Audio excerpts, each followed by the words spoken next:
Hello everyone, my name is Sweety Badhalia and welcome to SB Academy classes। तो आज के इस video lecture में हम लोग MCQ क्वेश्चंस की ही प्रैक्टिस करेंगे जो कि बेस्ड रहेंगे chemical properties of halo alkanes and halo arenes पर। ठीक है, तो चलिए स्टार्ट करते हैं। पहला क्वेश्चन अगर हम देखें तो इस क्वेश्चन में क्या है, in which of the following molecules carbon atom marked with asterisk is asymmetric. आपसे पूछा है कि चार ऑप्शंस आपको दिए हैं और हर कार्बन पर इन्होंने स्टार एस्टेरिस्क जो है उससे उस कार्बन को मार्क किया है। तो इन्होंने आपसे पूछा है कि कौन सा कार्बन है जो कि एसिमेट्रिक होगा।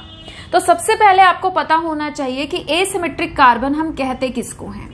एसिमेट्रिक कार्बन हम उसे कहते हैं जिस कार्बन पर चारों ग्रुप्स जो हैं वो डिफरेंट हो।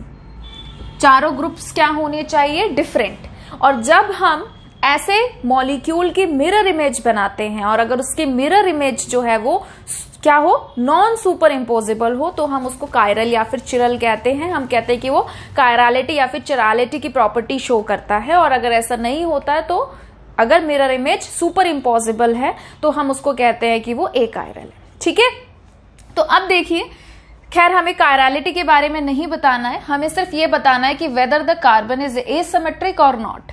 तो इस कार्बन पर देखिए, एक है H, एक है आयोडीन, एक है क्लोरीन और एक है ब्रोमीन। चारों के चारों ग्रुप्स क्या हो गए, डिफरेंट। तो ये क्या हो गया, एसिमेट्रिक।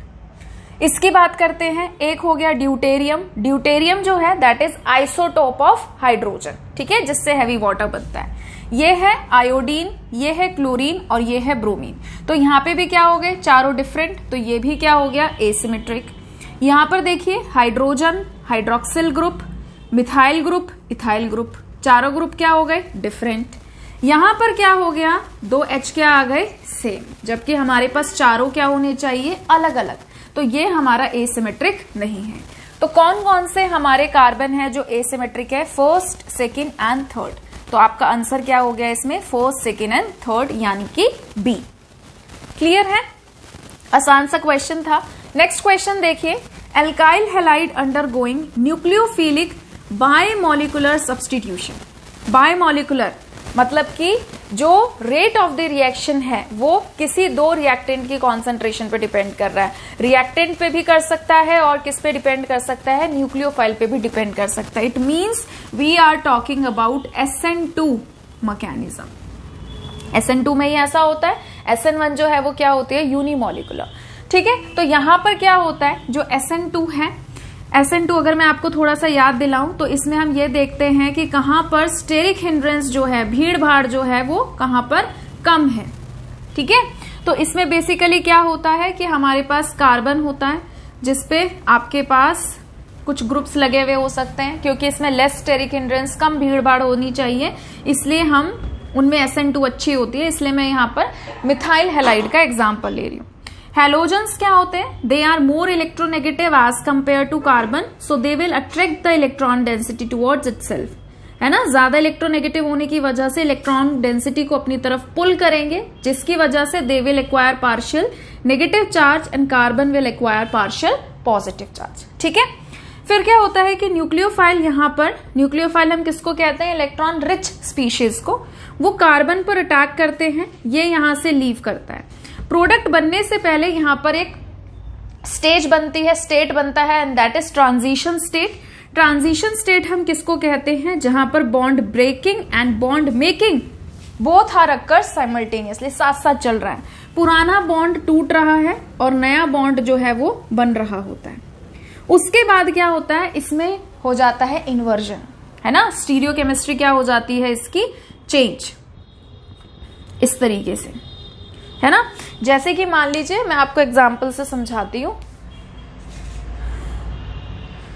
जैसे कि ये जो कार्बन है ये टेट्राहेड्रली अरेंज्ड है, this is tetrahedrally arranged carbon, इस तरीके से है ये।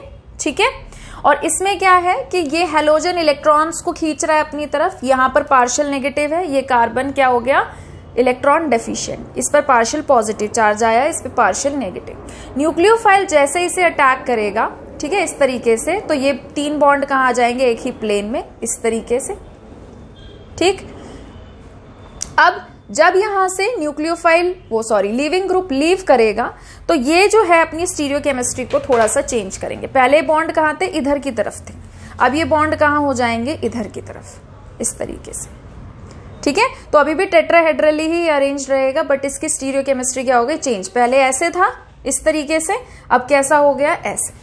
तो हमें SN2 में कैसा प्रोडक्ट मिलता है, हमें मिलता है उल्टा प्रोडक्ट, यानी कि जो स्टीरियोकेमिस्ट्री है वो इन्वर्टेड हो जाती है। तो इसमें ऑप्शन दिए हैं, रिटेंशन होता है, रेसिमिक मिक्सचर मिलता है। रेसिमिक मिक्सचर किसको कहते हैं हम, जिसमें हमें डेक्स्ट्रो एंड लीवो मिलते हैं, मतलब आपको रिटेंशन वाला प्रोडक्ट भी मिल रहा है, इन्वर्जन वाला भी मिल रहा है। रिटेंशन का मतलब होता है स्टीरियोकेमिस्ट्री चेंज ना होना, बट यहाँ पर हुई है। इसको स्टीरियोकेमिस्ट्री चेंज करके दिखाना, न्यूक्लियोफाइल को यहाँ दिखाइए ऐसे, अब स्टीरियोकेमिस्ट्री चेंज हो गई। ठीक है, फिर है इन्वर्जन। इन्वर्जन होता है उल्टा हो जाती है, फॉर्मेशन ऑफ कार्बोकेटाइन। कार्बोकेटाइन जो है वो SN1 में बनता है। तो इसका जो आंसर है that is inversion of configuration. Third question पे पढ़ते हैं। थर्ड क्वेश्चन क्या है, विच of the following alkyl halides will undergo SN1 reaction most readily. SN1 जो है वो बेस्ड होती है कार्बोकेटाइन की स्टेबिलिटी पे, जहां पे ज्यादा स्टेबल कार्बोकेटाइन बन रहा होगा, ठीक है, वो SN1 अच्छी दे रहा होगा। अगर आप इसे ढंग से नोटिस करें, मैं अगर हेलोजन को हटाऊं, है ना, तो यहाँ पे प्लस चार्ज आएगा, इट मीन्स यहाँ टर्शरी बन रहा है। ठीक है, यहाँ पे भी टर्शरी बनेगा, यहाँ पे भी टर्शरी बनेगा, यहाँ पे भी टर्शरी बनेगा। इट मीन्स मैं कार्बोकेटाइन की स्टेबिलिटी के बिहाफ पर यहाँ पर आंसर को एक्सप्लेन नहीं कर सकती। अगर कुछ चेंज हो रहा है तो वो किस में चेंज आ रहा है, वो आ रहा है हेलोजन में। एल्काइल हैलाइड, एल्काइल ग्रुप तो हमारा सेम है, तो एल्काइल हैलाइड में अगर कुछ चेंज हो रहा है तो वो हेलोजन चेंज हो रहा है। यहाँ पर कार्बन और फ्लोरीन के बीच में बॉन्ड है, यहाँ कार्बन और क्लोरीन के बीच में, यहाँ कार्बन ब्रोमीन के बीच में, और यहाँ कार्बन आयोडीन के बीच में।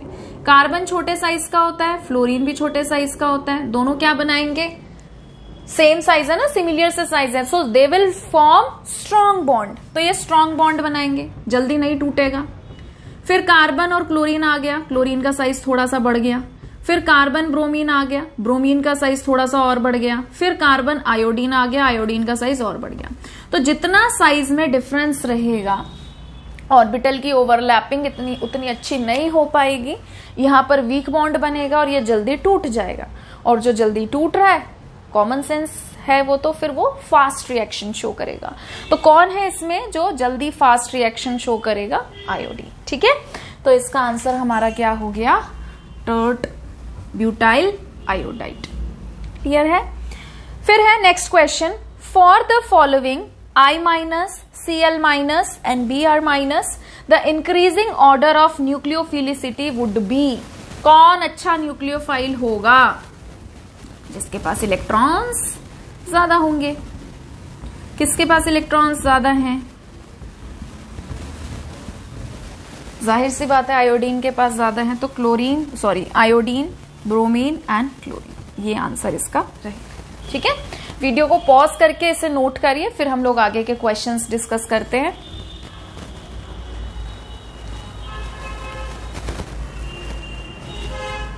ठीक है, चलिए आगे बढ़ते हैं। नेक्स्ट क्वेश्चन देखिए हमारे पास क्या है। ये कह रहे हैं कि टॉलिन रिएक्ट कर रहा है हेलोजन के साथ। टॉलिन हम किसे कहते हैं, बेंजीन के ऊपर CH3 को। ठीक है, बेंजीन के ऊपर जो CH3 होता है उसे हम क्या कहते हैं, टॉलिन। तो ये कह रहे हैं कि टॉलिन रिएक्ट कर रहा है हेलोजन के साथ। कोई भी हेलोजन आप ले सकते हो, whether it is chlorine, bromine और आयोडीन। मैं यहाँ पर क्लोरीन ले रही हूं। ठीक है, in the presence of iron 3 chloride, यानी कि किसके साथ हम रिएक्शन करा रहे हैं, in the presence of FeCl3। Fe जो है यहाँ पर ऑक्सीडेशन स्टेट उसका दिया है 3। क्लोरीन जो है इसका होता है -1। जब आप क्रॉस मल्टीप्लाई करेंगे तो it will become it as FeCl3, giving ortho and para halo products. तो ये कह रहे हैं कि ये ऑर्थो पे और पैरा पे क्लोरीन को जोड़ देता है। तो टॉलिन के ऑर्थो पे भी क्लोरीन जुड़ गया, ऑर्थो सब्सटीट्यूटेड ये प्रोडक्ट दे रहा है, और पैरा सब्सटीट्यूटेड ये प्रोडक्ट दे रहा है। क्लियर है। तो इन्होंने कहा है कि ये जिस भी तरीके की रिएक्शन हुई है उसका नाम बताइए इलेक्ट्रोफिलिक एलिमिनेशन रिएक्शन है, इलेक्ट्रोफिलिक सब्स्टिट्यूशन रिएक्शन है, फ्री रेडिकल एडिशन रिएक्शन है, या फिर न्यूक्लियोफिलिक सब्स्टिट्यूशन रिएक्शन है। फ्री रेडिकल तो वैसे ही नहीं हो सकती, क्योंकि फ्री रेडिकल के लिए आपको पता होना चाहिए कि फ्री रेडिकल मैकेनिज्म सिर्फ सिंगल बॉन्ड शो करते हैं और हम क्लोरीन को यहाँ पर डबल बॉन्ड पर जोड़ रहे हैं। ठीक है, तो ये तो वैसे ही नहीं हो सकती, इसको हटा दूं। अब यहाँ पे ये न्यूक्लियोफिलिक रिएक्शन भी नहीं है। न्यूक्लियोफिलिक रिएक्शन आपने पढ़ी है SN1 एंड SN2, उसमें न्यूक्लियोफाइल अटैक करता है, बट यहाँ पर इलेक्ट्रोफाइल जनरेट हो रहा है।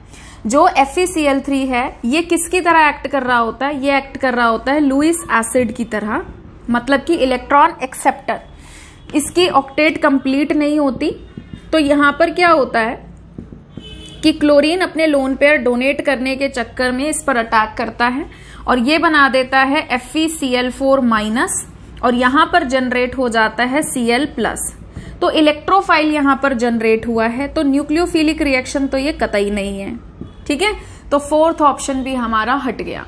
अब इलेक्ट्रोफिलिक एलिमिनेशन रिएक्शन या फिर इलेक्ट्रोफिलिक सब्स्टिट्यूशन रिएक्शन। एलिमिनेशन आपने पढ़ी है डिहाइड्रोहेलोजिनेशन, उसमें क्या होता है कि कुछ ऐड नहीं होता, चीजें निकलती हैं। जैसे आपने डिहाइड्रोहेलोजिनेशन अगर पढ़ा हो, बीटा एलिमिनेशन, उसे आप याद करिए, तो बेस आके प्रोटोन एब्स्ट्रैक्ट करता है, H ले जाता है और फिर डबल बॉन्ड बनता है, नीचे से आपका हेलोजन लीव कर जाता है। तो चीजें सिर्फ निकलती हैं, कुछ ऐड नहीं होती। तो यहां पर भी अगर आप ध्यान से देखें तो यहाँ चीजें ऐड हो रही हैं। ठीक है, तो प्योरली एलिमिनेशन भी नहीं हुआ ये। अब बचा इलेक्ट्रोफिलिक सब्स्टिट्यूशन रिएक्शन, आंसर इसका बी ही है। इसमें क्या हो रहा है बेसिकली, जैसे टॉलिन है तो टॉलिन इस तरीके से है,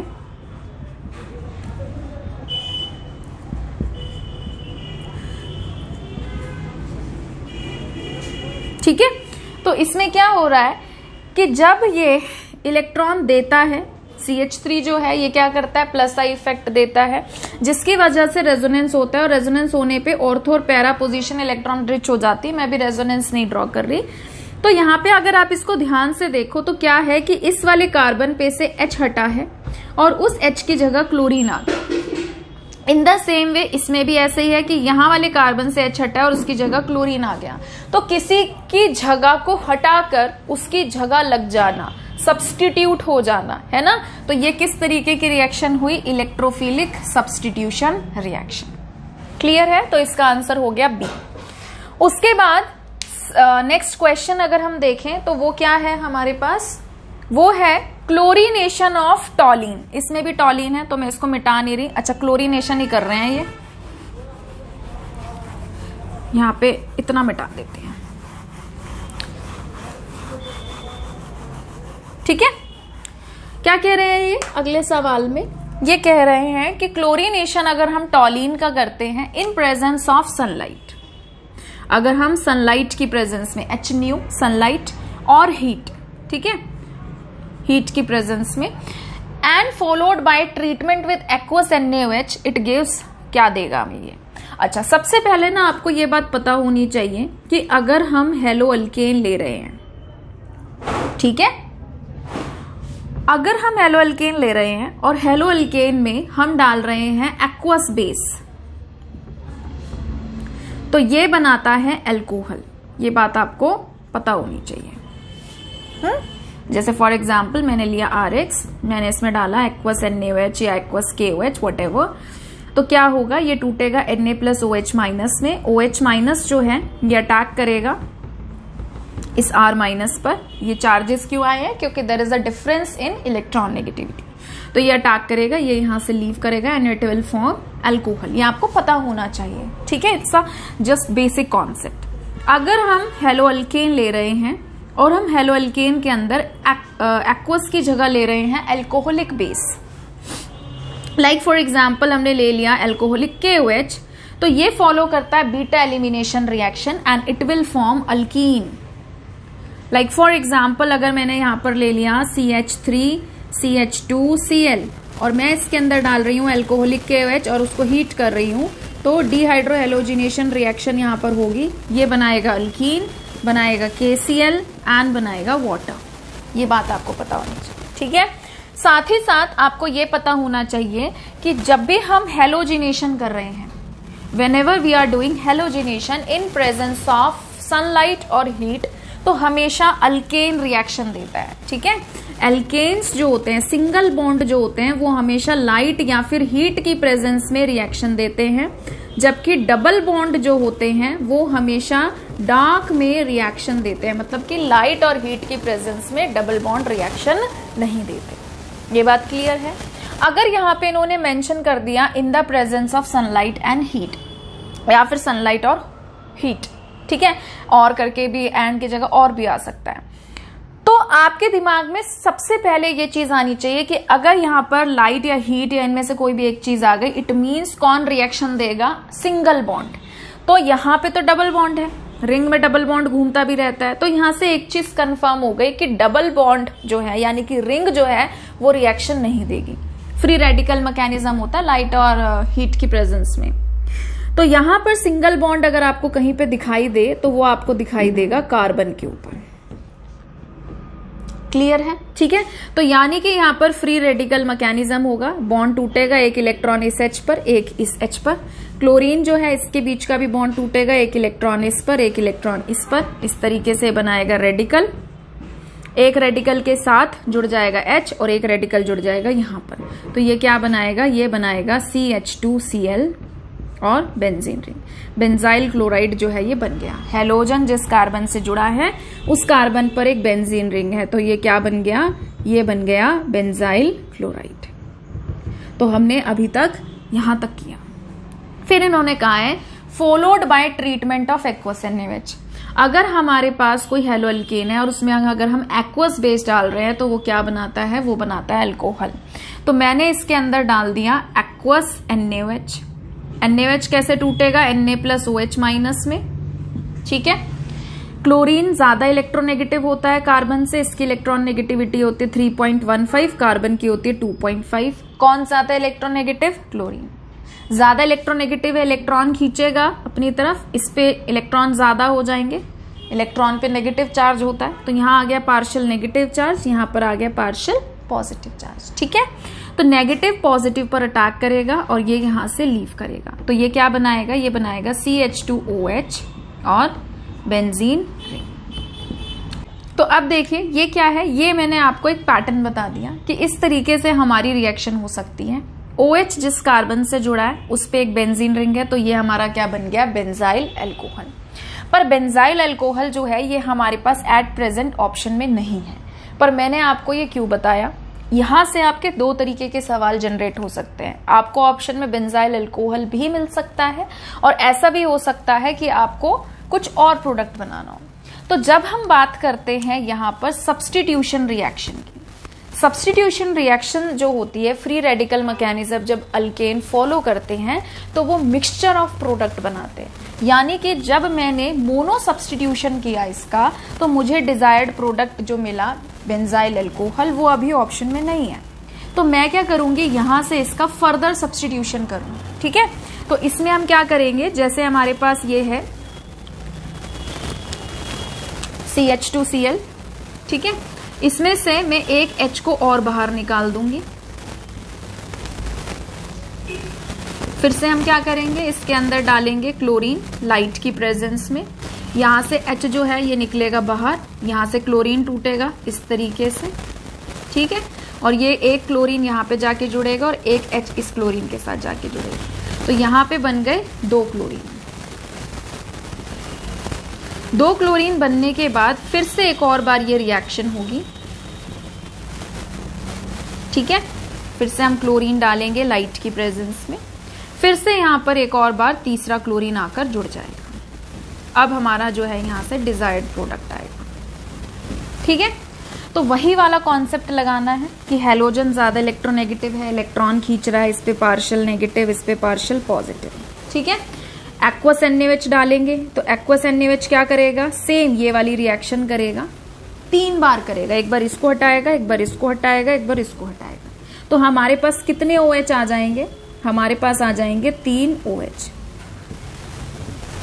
ठीक है, आयरॉनिकल सिचुएशन देखिए क्या हो रहा है यहाँ पर कि एक कार्बन पर 3 OH आ गए, जबकि एक कार्बन पर 2 OH भी स्टेबल नहीं होते हैं। लोन पेयर रिपल्शन बहुत ज्यादा हाई होता है।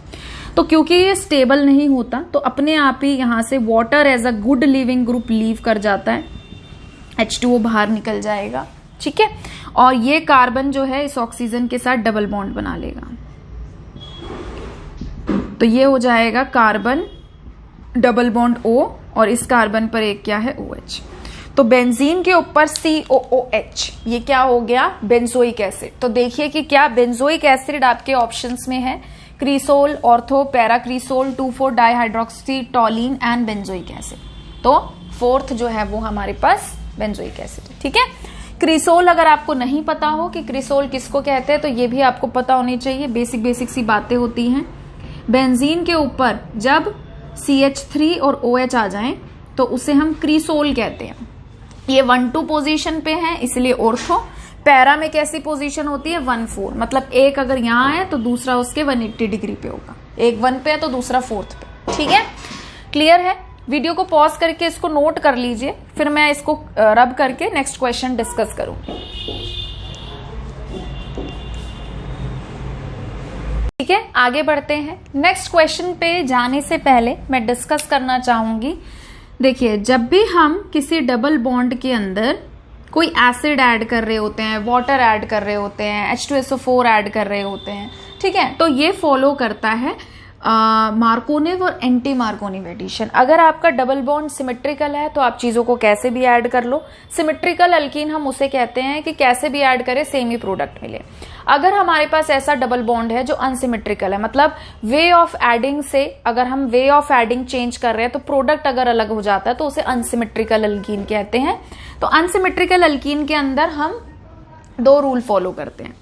तो अगर मान लीजिए मेरे पास कोई डबल बॉन्ड है और डबल बॉन्ड के अंदर मैं कोई एसिड ऐड करना चाहती हूँ, सिंपल लाइक मेरे पास है HCl, HBr या फिर HI, तो ये फॉलो करता है मार्कोनिव एडिशन। मार्कोनिव एडिशन क्या कहता है कि अटैकिंग रिएजेंट का नेगेटिव पार्ट, ये क्या कहता है, अटैकिंग रिएजेंट का नेगेटिव पार्ट उस कार्बन पे जाकर जुड़ेगा जिस पर कम हाइड्रोजन है, ठीक है, डबल बॉन्ड वाले कार्बन को ही देखना है, और पॉजिटिव पार्ट उस पे जाके जुड़ेगा जिस कार्बन पर ज्यादा हाइड्रोजन है। तो ये क्या हो गया मार्कोनिव एडिशन।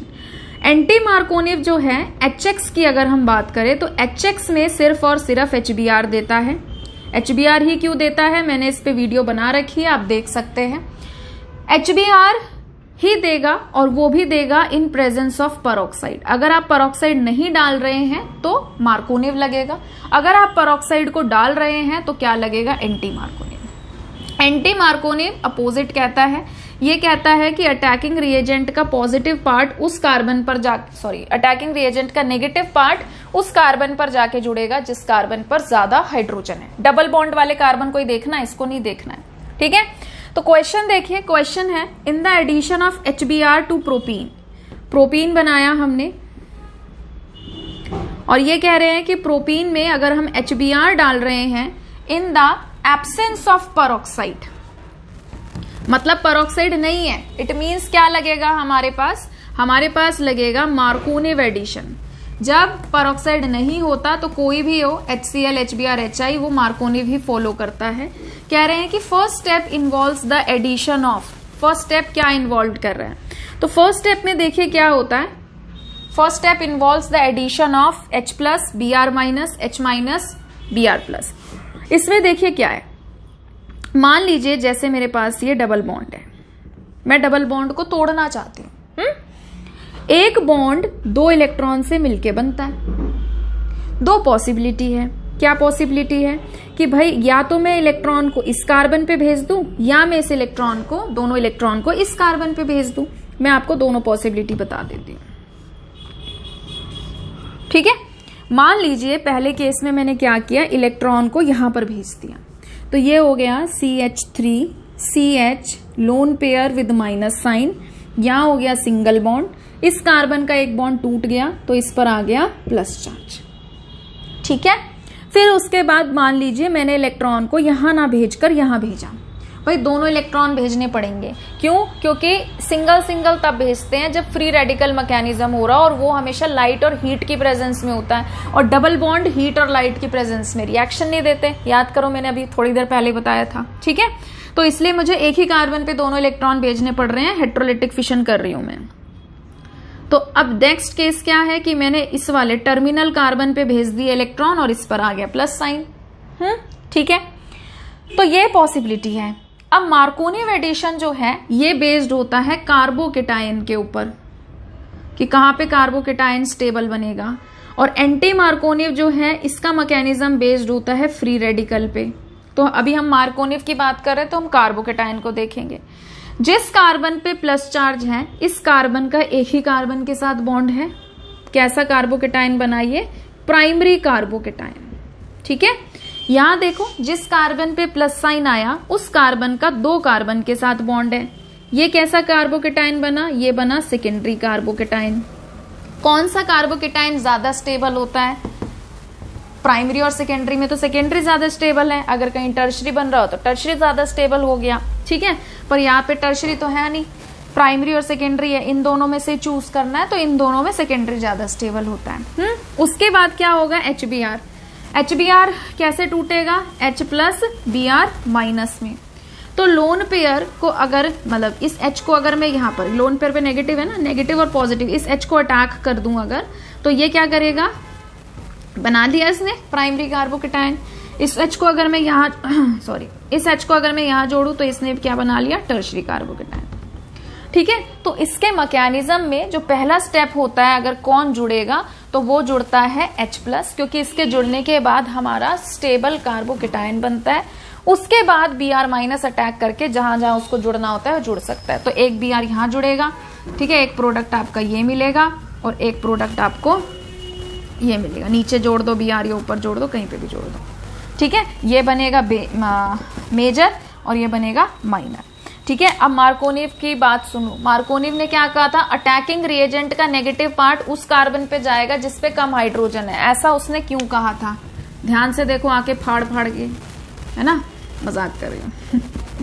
हाँ, तो ध्यान से देखिए, जिस कार्बन पे जैसे इसमें था ना, हमने क्या किया था? इधर प्लस बनाया था और इधर प्लस बनाया था, तो H मैंने यहां पर जोड़ा। ठीक है, तो जिस कार्बन पे कम हाइड्रोजन थे उसने ज्यादा स्टेबल कार्बोकेटायन बनाया। जिस कार्बन पे ज्यादा हाइड्रोजन थे उसने क्या बनाया? लेस स्टेबल कार्बोकेटायन बनाया। तो मार्कोनिव को ये बात पता थी कि भाई रिएक्शन कैसे हो रही है, रिएक्शन किसका मैकेनिज्म फॉलो कर रही है? तो रिएक्शन फॉलो कर रही है कार्बोकेटायन की स्टेबिलिटी का मैकेनिज्म। तो कौन सा कार्बोकेटायन ज्यादा स्टेबल होगा? हमेशा वो कार्बोकेटायन सबसे ज्यादा स्टेबल मिलता है जिसपे कम हाइड्रोजन होते हैं। देखो, इस पे 2 है, इस पे 1 है। अगर कभी कुछ ऐसा एग्जाम्पल आप डिस्कस कर रहे हो जिसमें टर्शरी बन रहा हो, तो टर्शरी तो कहते ही उसको है जिसपे प्लस चार्ज हो 1 और उसके 3 अदर कार्बन के साथ बॉन्ड हो। तो टर्शरी जो कि सबसे ज्यादा स्टेबल माना जाता है, मोस्ट स्टेबल, उस पे तो हाइड्रोजन ही नहीं होते। वो तो और क्या है हाइड्रोजन के मामले में? गरीब, है ना। तो क्योंकि उसको पता था कि रिएक्शन का मैकेनिज्म कार्बोकेटायन की स्टेबिलिटी को फॉलो कर रहा है और मोर स्टेबल कार्बोकेटायन के पास कम हाइड्रोजन होते हैं, तो उसने चीजों को सिंप्लीफाई करके प्रेजेंट किया। उसने कहा आसान तरीके से याद रखो, ज्यादा इतना परेशान होने की जरूरत नहीं है। एक स्टेटमेंट याद रखो, अटैकिंग रिएजेंट का नेगेटिव पार्ट उस कार्बन पे जाएगा डबल बॉन्ड वाले पे जिसपे कम हाइड्रोजन है, क्योंकि उसको बात पता थी कि जिसके पास कम हाइड्रोजन वो हमेशा मोस्ट स्टेबल कार्बोकेटायन बनाएगा। ठीक है, वीडियो को पॉज करके इसे नोट करिए प्लीज। अच्छा, तो इसका आंसर क्या हो गया? पहले कौन जुड़ता है? H plus. ठीक है, तो इसका आंसर है A। नोट करिए। तो आज के लिए इतना ही, और अगर आपको आज का वीडियो पसंद आया है तो प्लीज इसे लाइक करिए, शेयर करिए, चैनल को सब्सक्राइब करिए। जल्द ही मिलेंगे एक नई वीडियो के साथ। अपना ध्यान रखिए। Thank you.